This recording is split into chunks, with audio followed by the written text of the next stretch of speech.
फिर सुलझने के बजाय उलझती जा रही है सर। केस और भी कॉम्प्लिकेटेड और चैलेंजिंग होता जा रहा है। हर मुजरिम यही सोच के जुर्म करता है जो बहुत शातिर है,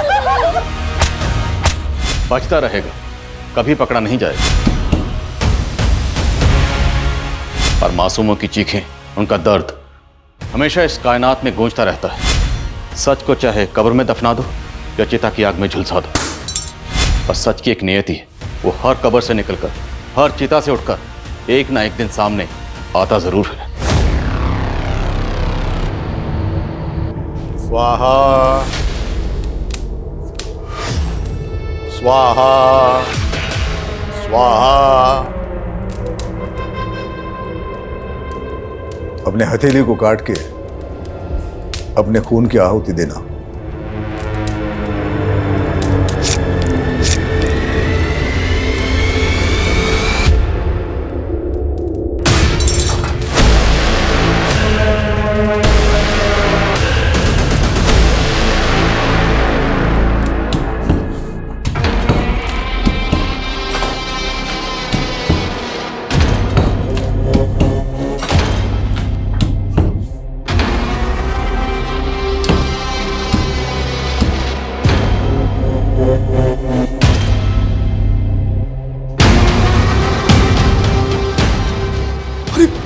अरे ये क्या है?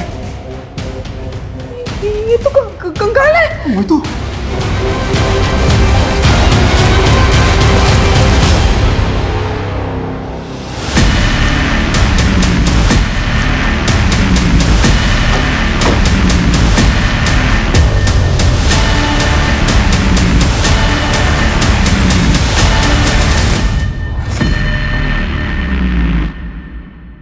किसका कंकाल है ये?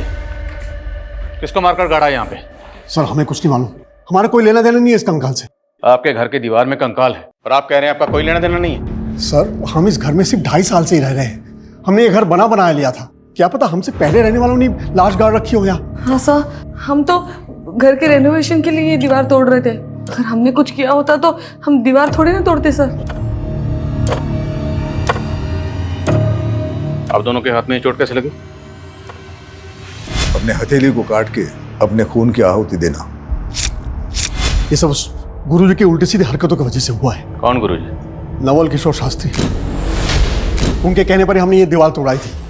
अब कंकाल निकला तो भाग गए वो। शर्मा चलो, ये दोनों तो कुछ अजीब ही बात कर रहे हैं। फॉरेंसिक को बुलाओ तो कंकाल निकलवाओ यहाँ से। Okay sir.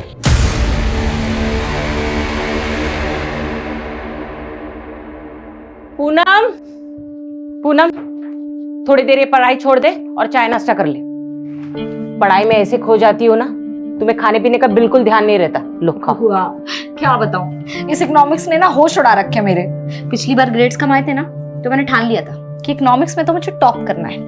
इसीलिए तुझ जैसी लगन हो ना, जिंदगी में कोई पीछे रह ही नहीं सकता। लेकिन आज भी तू मुझे बुआ बुआ बोलती है, माँ नहीं बोल सकती। बुआ कैसी बातें कर रही हो, आप तो माँ से बढ़कर हो। चलो ठीक है, अब से मैं आपको माँ ही कहूंगी। अच्छा चल जल्दी से नाश्ता कर ले, मैं बाजार जाके सब्जी लेकर आती हूँ।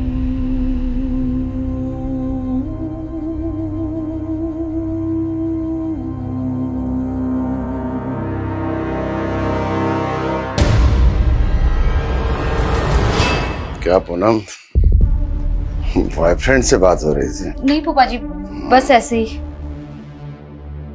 क्या है ना कि मैं बहुत फ्रैंक हूँ। तेरी उम्र में लड़कियां जो है ना, वो शादी से पहले ही पापा जी मेरी मैं क्या बोल ये मेरे साथ जबरदस्ती कर रहे थे। ये फोन पे अपने बॉयफ्रेंड के साथ लगी हुई थी? नहीं बुआ, मैं बस अपनी दोस्त से बात कर रही थी और कुछ नहीं। ये मेरे साथ जबरदस्ती कर रहे थे। अनाथ समझ के इसको पाल पोस के बड़ा किया। तो मेरे और मेरी बीवी के बीच में झगड़ा लगा रही। मैं आपके रग रग से वाकिफ हूँ। क्या वाकिफ है? इसको तो मैं समझता हूँ। अभी हट हट हट हट हट हट।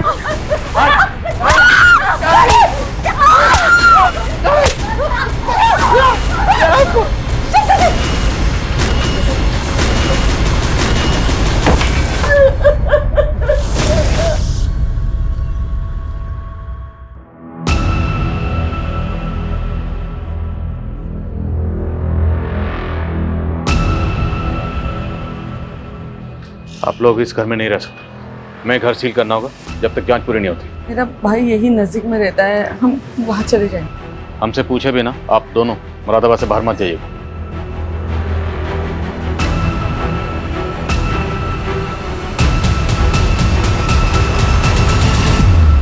मेरी जिंदगी नर्क बना दी तुमने।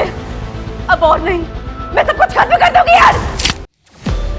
देखिए, मैं एक वास्तु विशेषज्ञ हूं। नीलू के घर की वो दीवार मुझे वास्तु के हिसाब से ठीक नहीं लगी, उचित नहीं थी, इसलिए तुड़वा दी।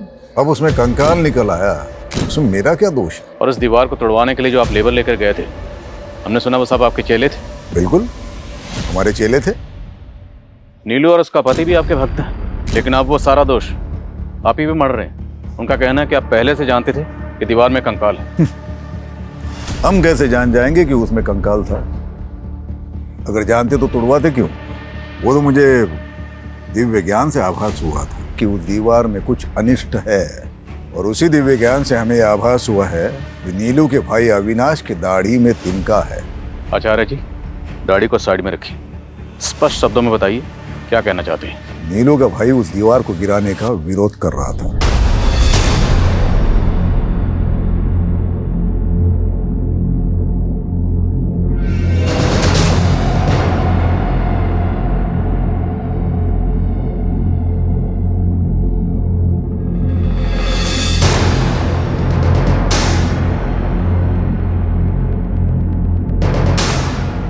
दीदी, ये सब क्या हो रहा है? दीवार में कुछ गड़बड़ है, कोई बाधा है इसमें।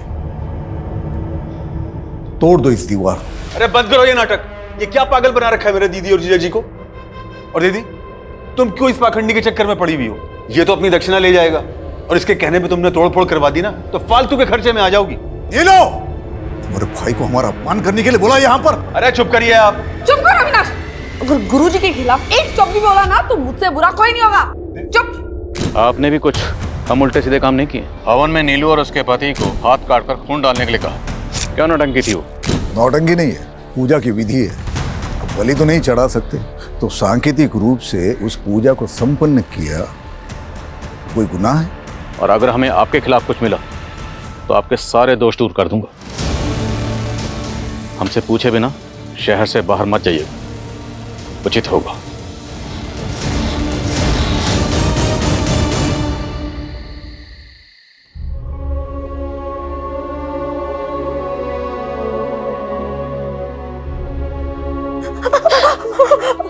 मेरी वजह से रोज आपको फूफा जी मारते हैं। इससे जब मैं कहीं चली जाती हूँ, सच में तू कहीं नहीं जाएगी, और मेरे रहते हुए आदमी तुझे हाथ भी नहीं लगा सकता। वाह शांति, वाह, कितनी महान है तू। हाँ, बहुत महान है। गैरों को भी अपना बना लेती है तू, लेकिन मैं किसी पे एहसान करता हूँ तो पूरा वसूल करता हूँ। अरे इसी कर्म के वजह से ना भगवान ने कभी अपनी औलाद नहीं दी हमें। तेरे को उसको बेटी बनाने का है ना, बनाओ। पर तुम दोनों को इधर चैन से रहने गए तो मेरी बात मान लो, घर की बात घर में ही रहेगी। हट हट हट हट। अगर दोबारा इसे हाथ लगाए ना तो मैं तुम्हें अंदर करवा दूंगी। मेरे को अंदर कराएगी तू? जिंदा रहेगी तो अंदर कराएगी ना। बोला था ना दीदी, उस गुरुजी के चक्कर में दीवार मत गिरवाओ। अब कंकाल निकल गया ना, अब पुलिस आप लोगों का आगा पीछा खंगालने में जुट जाएगी।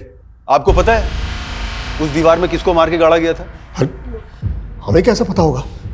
अरे हमको तो हमारे घर से निकाल दिया पुलिस वालों ने, पूरा घर सील कर दिया उन्होंने। घर तो सील करेंगे ही, और अब आप लोग यहाँ रहोगे तो पुलिस वाले यहाँ भी आएंगे। यानी तू कहना क्या चाहता है? हमारे बुरे वक्त में हमें अपने घर में भी नहीं रखेगा? अरे जीजा जी, कैसी बातें कर रहे हैं आप रहो ना आराम से जब तक रहना है। बल्कि मैं एक काम करता हूँ, आप लोगों के लिए कृतिका का कमरा साफ करवा देता हूँ।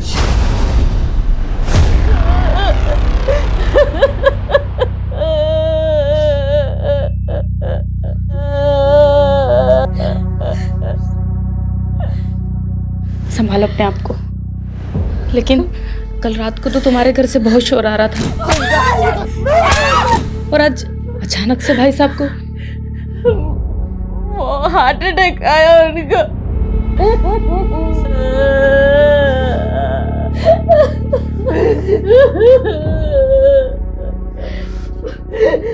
पूरा बात कर लिए, वो लोग आधे एक घंटे में डेथ सर्टिफिकेट बना के दे देंगे। चलिए अब अंतिम संस्कार की तैयारी करते हैं।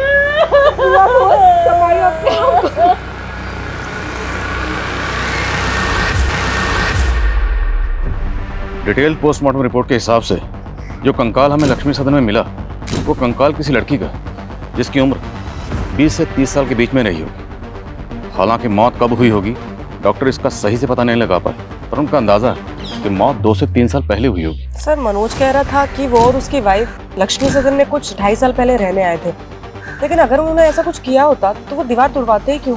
लेकिन वो बाबा नवल किशोर, उसकी बातें भी कम उल्टी पुल्टी नहीं, किसी को भी क्लीन चिट नहीं दे सकते। और ये भी पता करो कि लक्ष्मी सदन में मनोज और नीलू से पहले कौन रहता था। सर पता चला है कि नीलू के भाई अविनाश की बेटी पिछले 2.5 साल से गायब है। अविनाश की बेटी? ये लड़की अविनाश की सगी बेटी नहीं थी सर। अविनाश और उसकी बीवी ने कृतिका को गोद लिया था। अविनाश की बीवी तो काफी पहले गुजर गई थी, लेकिन 2.5 साल पहले तक कृतिका अविनाश के साथ ही रह रही थी। और सर लक्ष्मी सदन के कुछ नेबर्स के साथ भी बात की मैंने। एक नेबर ने बताया कि नीलू और मनोज 2.5 साल पहले घूमने के लिए आए थे। उस दौरान अविनाश का वहाँ काफी आना जाना था। और सर अविनाश ने अभी तक सबको यही कहा है कि उसकी बेटी कृतिका 2.5 साल पहले किसी लड़के के साथ भाग गई थी। तो क्या ये केस ऑनर किलिंग का केस है? और लक्ष्मी सदन की दीवार में हमें जो कंकाल मिला, क्या वो कंकाल अविनाश की बेटी कृतिका का है? कुछ भी बोले जा रहे हैं आप। अब जबरदस्ती उस कंकाल को कृतिका का बता रहे हैं।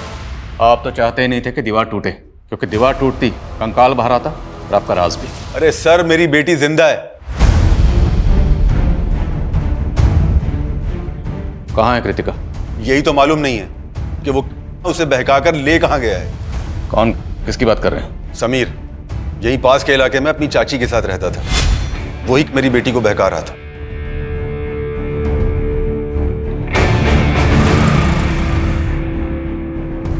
कृतिका, मैंने तुझे कितनी बार समझाया है उस लड़के से दूर रहा कर। पर पापा समीर में बुराई क्या है? वो लड़का हमारी बिरादरी का नहीं है। मैं ये सब में नहीं मानती पापा। उस लड़के ने कृतिका का दिमाग खराब कर रखा था और वही हुआ।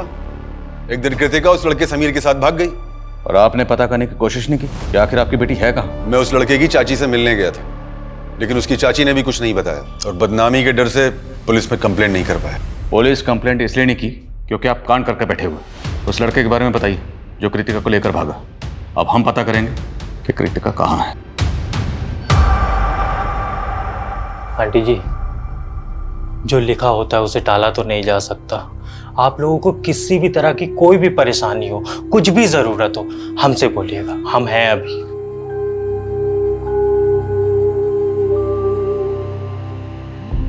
मुझे अपनी परवाह नहीं है गणेश बेटा। मुझे तो बस पूनम की चिंता हो रही है। वो इस घर में अपने फूफा के साथ सुरक्षित नहीं थी। ये दुनिया ऐसे जानवरों से भरी पड़ी है। आंटी जी, आप एक काम करिए, आप हमारी शादी पूनम से करवा दीजिए। ये क्या बोल रहे हो गणेश? पूनम, हम जानते हैं तुम हमारी दूर की मौसी की बेटी हो, पर आंटी जी हमारी मम्मी भी तो यही चाहती थी कि हमारी और पूनम की शादी हो जाए। पूनम, हमारी मम्मी ना बुआ जी से बात भी करने वाली थी, पर उसके पहले ही उनका देहांत हो गया। गणेश, पर गणेश सही कह रहा है बेटा। देखो, तुम दोनों एक दूसरे को बचपन से जानते हो। मुझे ऐसा लगता है गणेश से बेहतर तुम्हारे लिए कोई लड़का हो ही नहीं सकता।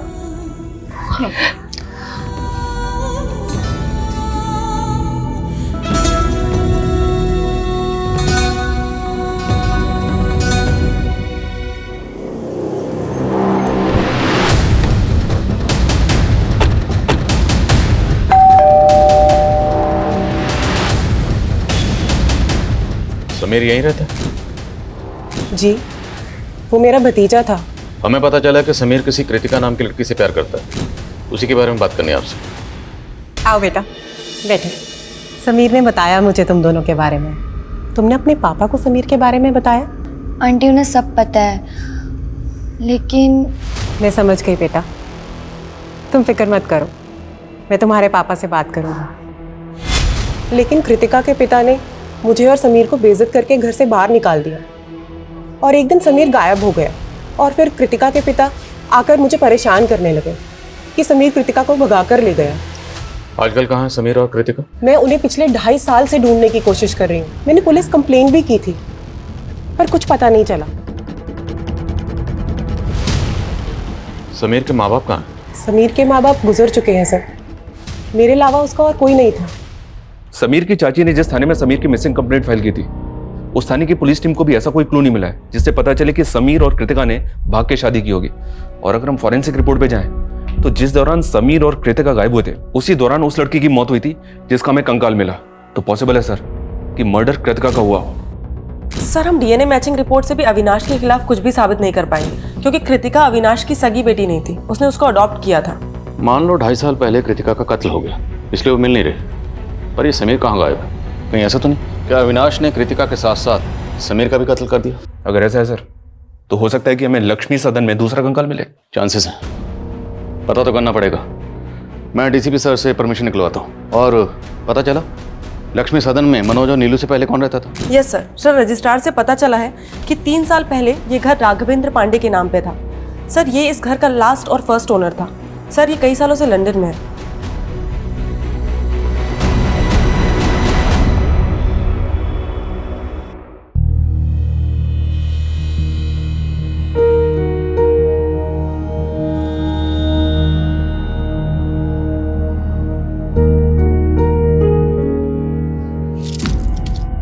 तुमने शराब पी रखी है? अरे वो हमारे दोस्तों ने थोड़ा लिटिल पिला दिया। तुमने मुझे पहले क्यों नहीं बताया कि तुम शराब पीते हो? अरे इसमें बताना क्या है, जमाना पीता है भाई। जमाना पीता हो चलेगा लेकिन मुझे बिल्कुल पसंद नहीं है। तुम्हें मालूम है ना इसी की वजह से फूफा जी ने मेरे साथ। अरे तो हमने तुमको बचा लिया ना तुम्हारे फूफा जी से। चलो अब हमारा मूड मत ऑफ करो, आज हमारी फर्स्ट नाइट है भाई। आज क्यों गणेश? तेरी इतनी औकात? गणेश छोड़ो।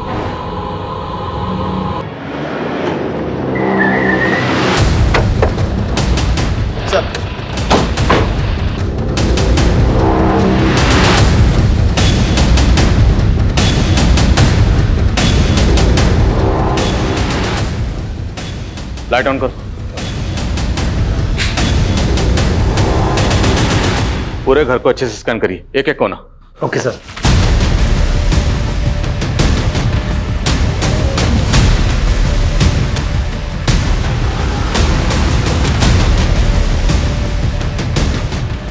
सर कुछ नेबर्स ने बताया 2.5 साल पहले इस घर में एक मेड काम करती थी जो अचानक से गायब हो गई। कौन मेड? सर संजना नाम था हमारी मेड का। लेकिन आप उसके बारे में क्यों पूछ रहे हैं? हमें पता चला है कि आप उसके साथ कुछ अच्छा बर्ताव नहीं करते थे। मेरी जिंदगी नर्क बना दी तुमने। अब और नहीं, मैं सब कुछ खत्म कर दूंगी यार। तकरीबन 2.5 साल पहले उसने मोहल्ले में तमाशा किया था।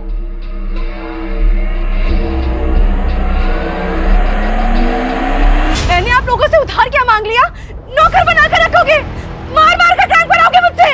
क्यों झूठ बोल रही हो संजना? हाँ, और क्या जरूरत है इतना तमाशा करने की? देख संजना, तमाशा मत कर बेकार में। जो भी तुझे कहना है अंदर जाके कर। चल। एक नंबर की नौटंकीबाज औरत थी वो। तिल का ताड़ बना के रखा था उसने। इसलिए आपने कंकाल बना दिया उसे? ये कैसी बातें कर रहे हैं आप सर? हमें पता चला कि उसके बाद से ही वो गायब है। लेकिन सर उसके बाद तो वो अचानक काम छोड़ के अपने गांव चली गई थी। तब तो गांव में मिलनी चाहिए। एड्रेस बोलिए गांव का। सर एड्रेस तो नहीं है हमारे पास। जिस एजेंसी के जरिए उसको काम पर रखा था उस एजेंसी का एड्रेस तो होगा? नहीं सर, किसी एजेंसी के थ्रू हमने काम पर नहीं रखा था उसे। वो खुद ही घर आई थी काम मांगने के लिए। कहती थी मंजुलापुरा में कहीं रहती है, लेकिन वहाँ एग्जैक्टली कहाँ ये हमें नहीं मालूम सर। ठीक, फोन नंबर बोलिए उसका। सर उसके पास फोन नहीं था।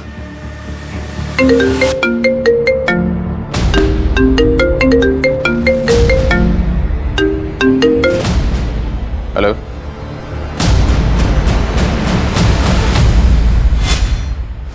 मेरी जिंदगी नर्क बना दी तुमने। अब और नहीं, मैं सब कुछ खत्म कर दूंगी यार। संजना क्या कर रही है तू ये?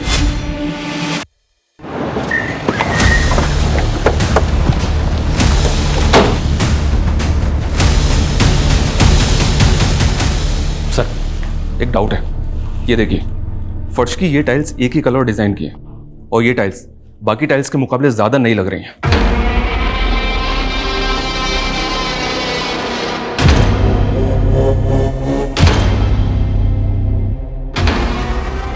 खुदवाओ।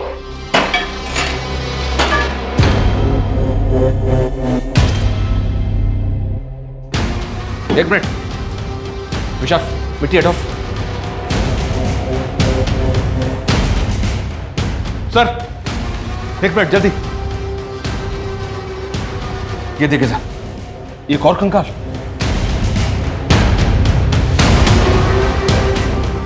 तुषार, वो गले में क्या निकालो जरा।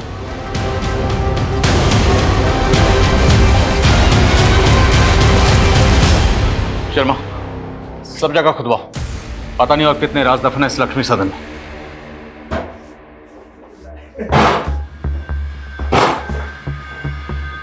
हमारी पत्नी। अरे घूर क्या रही हो, है? उनसे शादी करके भी ना हमको जबरदस्ती करनी पड़ती है। ये हमको वो सुकून देगी जो तुम हमको जिंदगी में कभी नहीं दे सकती। मैंने कभी सोचा भी नहीं था गणेश कि तुम ऐसे निकलोगे।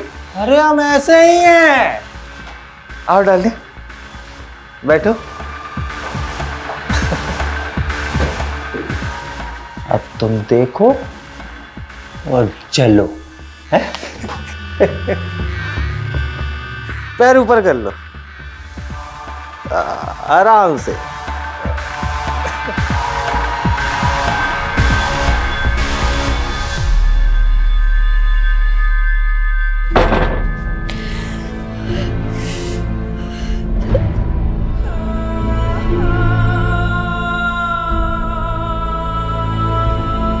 पूनम, कैसी है तू? हाँ? अरे मैं यहीं से जा रही थी, मैंने सोचा तुझे और दामाद जी को। तू रो क्यों रही है? क्या हुआ? उठ उठ, तेरी कितनी हिम्मत! हाँ, मेरे बेटी का ऐसा किया तूने? ऐसा किया मेरी बेटी के साथ ऐसा? बुढ़िया!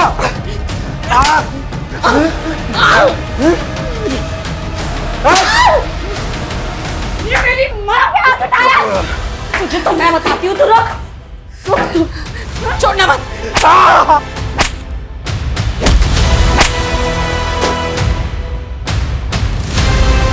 सर, एक कंकाल को एग्जामिन करने के बाद पता चला है कि ये कंकाल 18 ईयर्स एंड अबव किसी लड़के का है सर। क्या? तो डॉक्टर, क्या लड़के की मौत भी उसी दौरान हुई होगी जिस दौरान लड़की की मौत हुई, जिसका कंकाल हमें लक्ष्मी सदन की दीवार में मिला? हो सकता है सर, मैं आपको डिटेल रिपोर्ट जल्दी सेंड करता हूँ। ये चेन हमें कंकाल पे मिली थी। क्या समीर ऐसी चेन पहनता था? मैम, मुझे ठीक से याद नहीं आ रहा है, पर आप ये सब क्यों पूछ रही हैं? देखिए, हमें लगता है कि कृतिका के साथ साथ समीर का भी मर्डर हुआ है। पहले आप मुझ पर कृतिका के मर्डर का इल्जाम लगा रहे थे, अब दूसरा कंकाल मिल गया तो समीर समीर कर रहे हैं। क्या सबूत है कि दोनों कंकाल समीर और कृतिका के हैं? अबे ओए, सबूत तो इस बात कभी नहीं मिले कि समीर और कृतिका जिंदा हैं। सर, मैं कह रहा हूं कि मैंने उन्हें नहीं मारा है। आप मेरा यकीन क्यों नहीं करते? हम यकीन नहीं करते, तोड़ाई करते हैं जब तक मुजरिम सच नहीं बोलता। अभी तक आपकी मेट संजना का कुछ पता नहीं चला, हम उसे ढूंढ ही रहे हैं और अब लक्ष्मी सदन में दूसरा कंकाल मिला। अब ये तो कहना मत कि आप लोग इस बारे में कुछ जानते ही नहीं। सर, हम सचमुच कुछ नहीं जानते। आप बेकार में हमें और अविनाश को परेशान कर रहे हैं सर। एक मिनट सर, आपने किचन में खुदाई की थी ना? और कंकाल भी आपको वही मिला ना? जी सर, अब तो मुझे पूरा यकीन है सर कि ये काम जरूर उन लोगों का है जो हमसे पहले वहां रहते थे, क्योंकि जब हम वो घर देखने गए थे तब हमने भी देखा था कि किचन की टाइल्स अलग अलग है और हमने इसके बारे में एजेंट को भी बोला था। कौन एजेंट? शेखर यादव सर। राघवेंद्र पांडे ने उसी एजेंट को घर की चाबी दे रखी थी। ये देखिए सर,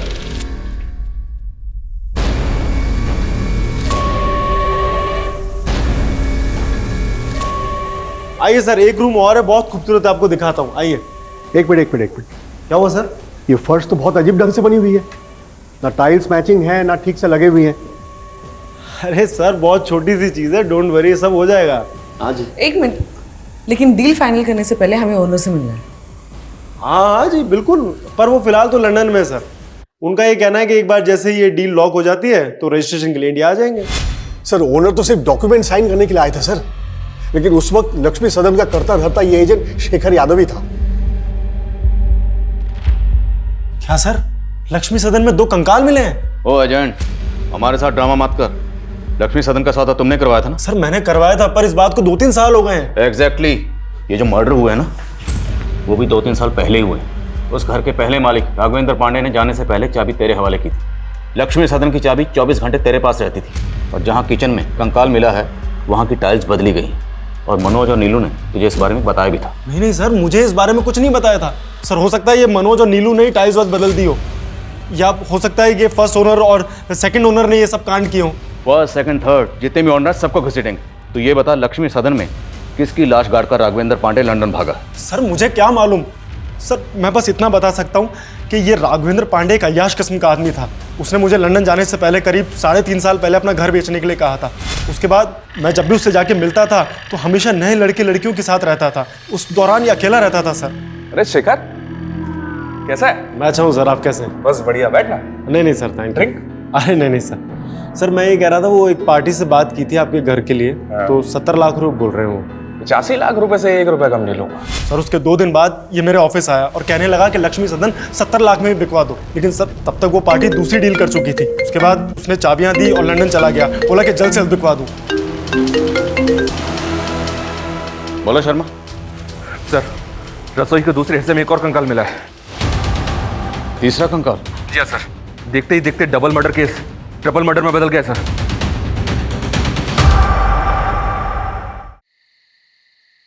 तुमसे बात करके ना मैं सब कुछ भूल जाती हूँ। मेरे सारे दुख, सारी परेशानियाँ सब एकदम से गायब हो जाते हैं। हम तुम्हारा हर दुख अपना बना लेंगे, बस एक बार हाँ कह दो। मुझे लगता है कि मैं तुमसे प्यार करने लगी हूँ।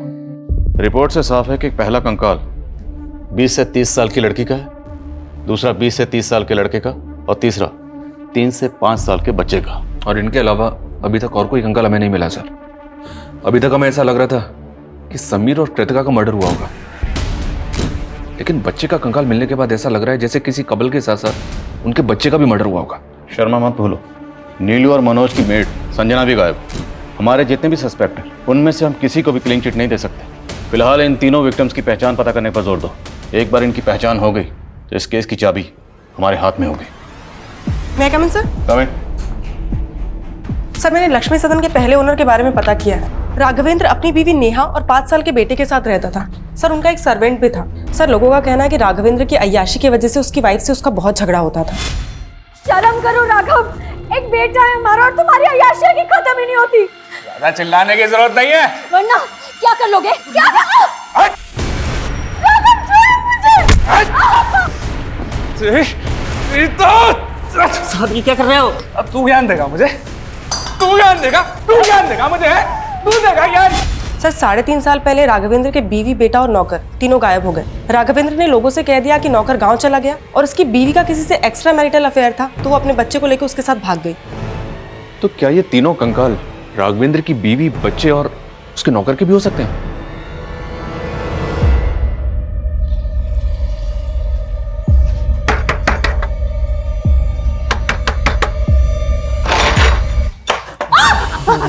तेरे और तेरी बेटी के चक्कर में पूरे 15 दिन हॉस्पिटल में रहे हैं। आज हम एक एक घाव का बदला लेंगे, माँ कसम। कहाँ है तेरी बेटी? है कहाँ है तेरी बेटी? पूनम, पूनम नहीं है वो यहाँ। कहाँ है तो वो? नहीं बताऊंगी। नहीं बताएगी? नहीं बताएगी तू?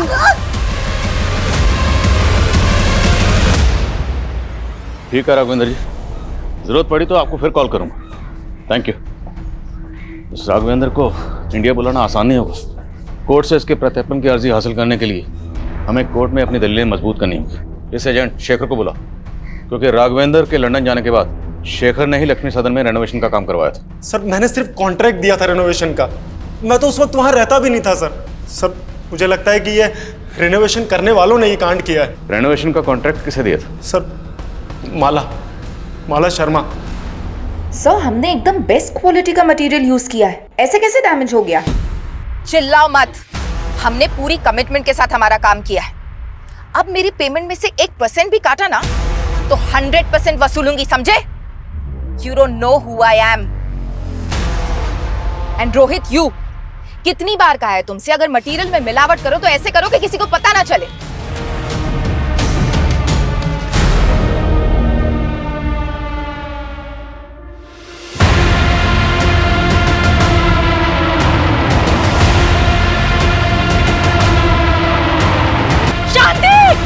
मानती हूँ लक्ष्मी सदन के रेनोवेशन का कॉन्ट्रैक्ट मैंने लिया था, लेकिन किसी मर्डर से मेरा कोई लेना देना नहीं है। तो इतना तो मानती है ना कि लक्ष्मी सदन में आपने रेनोवेशन किया था?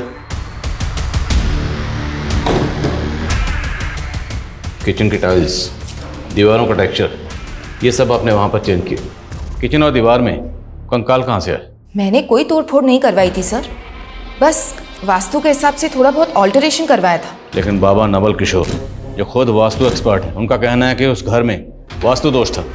नवल किशोर बाबा? आप जानती हैं उसे? जी, उनसे मैं वास्तु की टिप्स लेती हूँ और लक्ष्मी सदन के लिए भी उन्होंने सजेशंस दिए थे। रेनोवेशन के दौरान वहाँ कौन कौन आता था? मेरे वर्कर्स, मिस्त्री, कारपेंटर, पेंटर, उनके ठेकेदार के पास वहाँ की चाबी रहती थी। और बाबा नवल किशोर भी वहाँ विश्वकर्मा पूजा और यज्ञ के लिए आ रहे थे। देखिए, मेरा किसी भी हत्या से कोई लेना देना नहीं है। जैसे माला मेरी भक्त है, वैसे नीलू भी मेरी भक्त है। ये तो सारा होनी का खेल है। आचार्य जी, ज्ञान बांटना बंद करिए। अगर हमें बाद में पता चला ना कि आपने कुछ भी छुपाया था या झूठ बोला था, तो इतना याद रखना, यहाँ पर हम इस डंडे से ज्ञान बांटते हैं। सुनिए, ये पुलिस वाले हमारी मेड संजना का भी पता लगा लेंगे, ये तो मैंने सोचा ही नहीं था। अच्छा, तो ये तुम दोनों का कांड था? अपनी मेड को मार के घर में गाड़ दिया और पुलिस मेरे पीछे पड़ी हुई है। तो तू कौन सा कम है? 2.5 साल पहले हम जब 2 महीने के लिए घूमने गए थे, तभी तेरी बेटी और उसका वो लफंगा दोस्त, क्या नाम है उसका, दोनों गायब हो गए थे ना।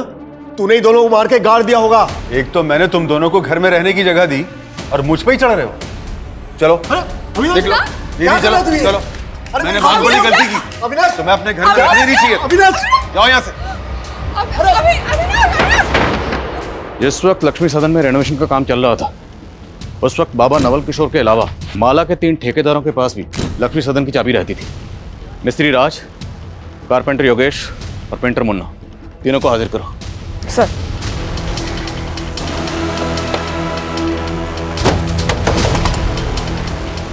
राजमिस्त्री। हाँ मैडम। चल। अरे मैडम क्या हुआ? अरे चल।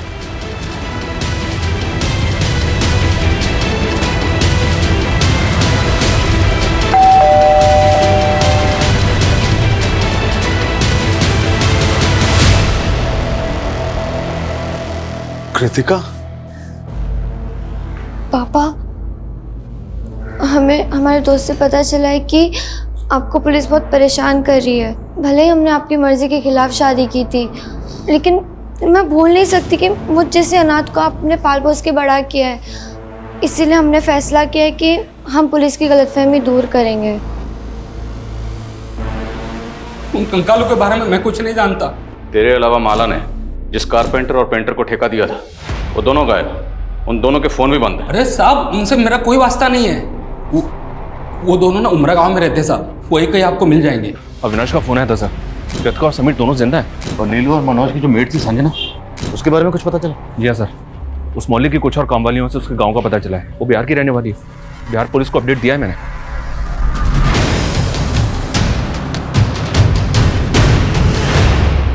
सर, मुझे पता चला कि आप लोगों ने मुझे इंडिया बुलाने के लिए कोर्ट से एक्सट्रेडिशन रिक्वेस्ट फाइल की है, और मैं नहीं चाहता कि इस वजह से मेरी यूके सिटीजनशिप में कोई खतरा पैदा हो।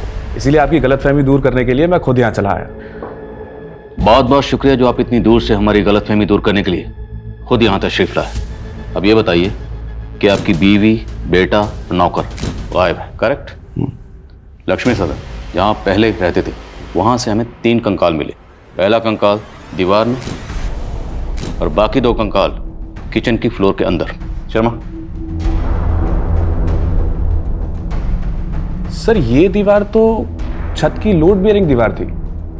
मतलब अगर इसको कोई तोड़ देगा तो छत कभी भी गिर सकती है, और अगर इसको तोड़कर किसी ने किसी को गाड़ा है तो मतलब वो कोई जानकार आर्किटेक्ट ही होगा। आपके एजेंट शेखर ने माला शर्मा नाम के आर्किटेक्ट को इसका कॉन्ट्रैक्ट दिया था, आप तो जानते ही होंगे। नहीं सर, मैं माला को तो नहीं जानता, और सर मेरा इन स्केलेटन से कोई लेना देना है नहीं। लेकिन आपका अपनी बीवी और बच्चे से तो लेना देना है ना। आपकी बीवी, बच्चा और नौकर कहाँ गायब? सर एक्चुअली जब से वो लोग मुझे छोड़ के गए हैं मैंने उन्हें ढूंढने की कभी कोशिश की नहीं। अगर आप चाहें तो मैं नेटिव एड्रेस दे सकता हूँ अपनी बीवी और नौकर के। हमने कुछ नहीं किया साहब, हमने कुछ नहीं किया साहब। हम तो मामूली से पेंटर और कारपेंटर हैं। तो गायब क्यों हुए थे? साहब हमें काम नहीं मिला इसलिए हम गांव चले गए थे। अब जब पूछ रहा हूँ उसका सच सच जवाब देना। तुम दोनों ने लक्ष्मी सदन में तकरीबन 25 दिन काम किया था ना? जी साहब किया था। उस दौरान तुम लोगों को ऐसा कुछ लगा या ऐसा कोई शख्स वहाँ आया था जिस पर तुम लोगों को शक हो कि वो ये कांड कर सकता था? सर हम तो शाम 7 बजे काम खत्म करके चले जाते थे, लेकिन एक दिन लेट हो गया तो हमने देखा कि माला मैडम अपने दोस्त के साथ आई थी। माला मैडम वहाँ आए दिन आती थी, अपने दोस्त के साथ ड्रिंक करती थी। साहब इसके अलावा हमें कुछ नहीं पता सर। माला के एक एक दोस्त के बारे में पता करो, हो सकता है उसका अपना किसी दोस्त के साथ पंगा हो और ये माला इन मर्डर्स में शामिल हो। और ये भी चेक करो क्या माला के बैकग्राउंड में कोई ऐसा है जो गायब है। और माला के तीनों ठेकेदार, उन सब की बैकग्राउंड पता करो। सर खबरी का कॉल है। हेलो ठीक है, उसे यहाँ ले आओ। सर मनोज और नीलू की मेट संजना का पता चल गया है। Good.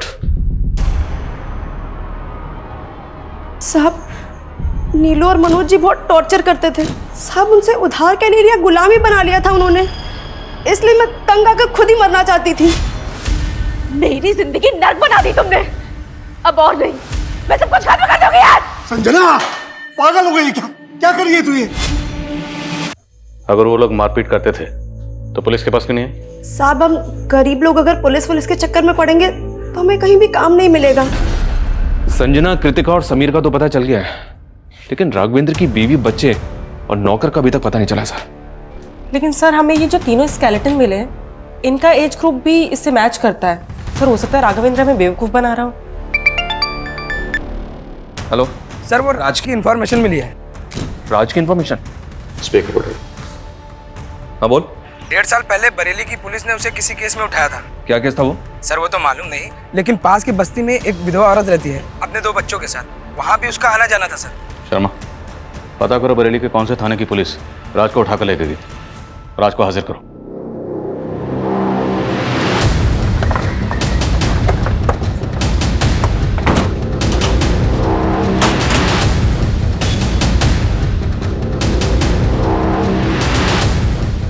number you are trying to call is currently switched off. Please try again. इस राज का तो फोन भी बंद आ रहा है। एक काम करो, इसका फोन ट्रेस करो, पता करो कि ये काम आ गया है। सर वो विधवा औरत कौन है जिसके पास राज का आना जाना था? सर ये पास की बस्ती में रहती है। सर मैं नहीं जानती राशिद कहाँ है। और उसका नाम तो राज है ना? सर उसका असली नाम राशिद है, लेकिन सब उसको राजा बोलते हैं। आपका राशिद से क्या रिश्ता था? मैं एक विधवा औरत हूँ, 2 बच्चों की माँ हूँ। कुछ पैसों से मेरी मदद कर देता था और मुझे लगा था कि वो मुझसे शादी करेगा, पर सर उसने तो किसी और से शादी कर लिया। किससे शादी कर? सर कोई थी बदचलन औरत। सर राशिद से शादी करके उसी के भाई से चक्कर चला के भाग गई। जी 1.5 साल पहले एक सुसाइड केस के बारे में पूछताछ करने के लिए हमने राज को तलब किया था। किसके सुसाइड केस के बारे में? उस वक्त हमें एक मर्डर केस लग रहा था। शांति नाम की एक औरत अपने घर में लटकी हुई मिली थी। जब हमने इंक्वायरी की तो पता चला कि शांति की एक मुंह बोली बेटी थी, पूनम। उस वक्त तो पूनम का कुछ पता नहीं चला, लेकिन बाद में पता चला कि पूनम ने गणेश नाम के किसी आदमी से शादी की थी। सर पूनम तो हमको 8 साल पहले ही छोड़ के चली गई थी। हमने सुना तो उसको मारता पीटता था। एक बार तूने शांति को भी मारने की कोशिश की थी। नहीं सर, उस दिन हम पूनम के घर पूनम को वापस लेने के लिए गए थे, पर उसकी बुआ ने हमको बताया ही नहीं कि उनने पूनम को कहाँ भेज दिया है। जब हमने पूनम का सोशल मीडिया खंगाला तो पता चला कि वो वहाँ पर राज से टच में थी। जब हमने राज से पूछताछ की तो उसने बताया कि उसकी और पूनम की शादी हुई थी, लेकिन पूनम राज के भाई शाहिद के साथ भाग गई थी। उसी वक्त इस केस की पोस्टमार्टम रिपोर्ट आ गई, जिससे कंफर्म हो गया कि ये एक सुसाइड ही था, तो हमने केस बंद कर दिया। तो आपको राज के भाई शाहिद और पूनम के बारे में कुछ पता नहीं चला वो कहाँ? जी नहीं, लेकिन हमें ये ज़रूर पता चला कि राज और पूनम का 3-4 साल का एक बेटा था और पूनम उसे भी अपने साथ ले गई थी। मुझे लगता है ये राज ही है जो तीनों कंकालों का रहस्य जानता है।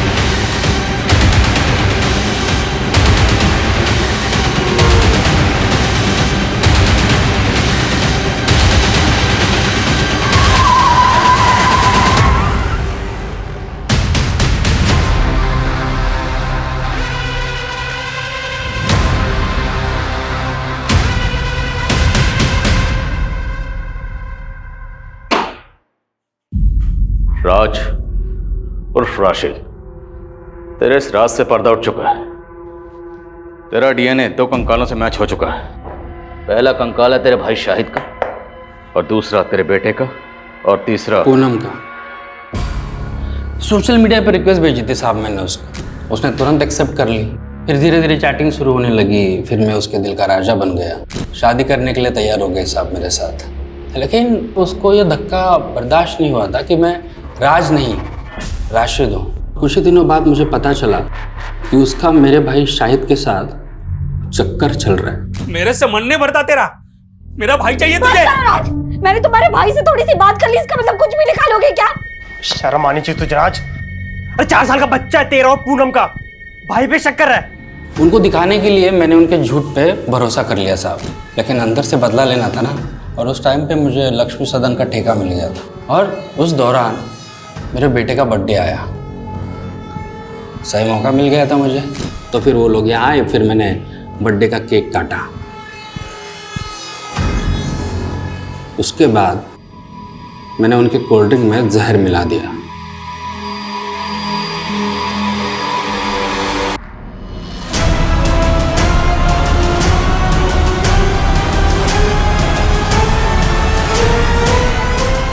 फिर उनकी लाशों को एक एक करके लक्ष्मी सदन में गाड़ दिया।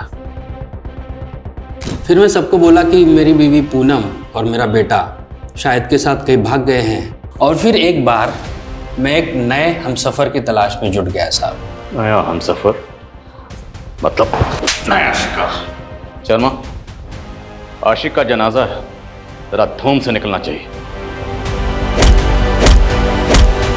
सर, राघवेंद्र की बीवी, बेटे और नौकर के बारे में पता चल गया।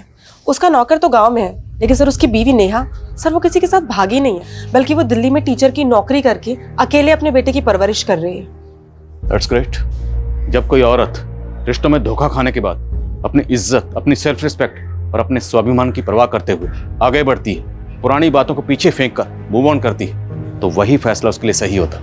पूनम राशिद को सोशल मीडिया पर मिली, पर राशिद की सच्चाई जाने बिना उसने आंख बंद करके राशिद पे यकीन किया और उसके फरेब का शिकार हो गई।